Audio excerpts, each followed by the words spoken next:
వచ్చే సంవత్సరంలో 4 గ్రహణాలు సంభవించనున్నాయని, వీటిలో 2 సూర్య 2 చంద్రగ్రహణాలు ఉంటాయని మధ్యప్రదేశ్లోని Ujjaini Shivaji observatory superintendent doctor Rajendra Prakash Gupta శుక్రవారం తెలిపారు. అయితే వీటిలో ఒక్కదానిని మాత్రమే భారత్లో ఖగోళ శాస్త్ర ప్రేమికులు చూసే అవకాశం దక్కనుందన్నారు.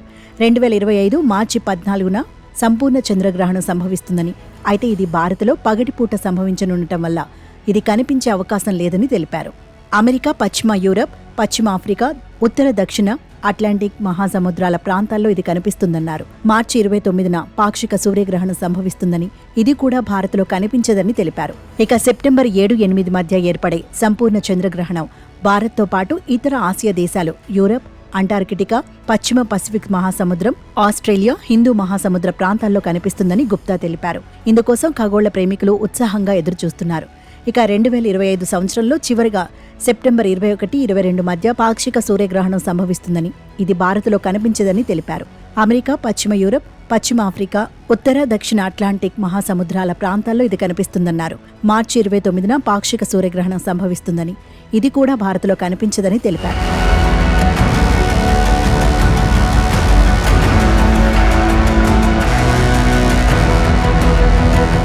భూమి సూర్యుడి చుట్టూ, చంద్రుడు భూమి చుట్టూ తిరుగుతున్న సందర్భంలో ఏర్పడే నీడలే గ్రహణాలు.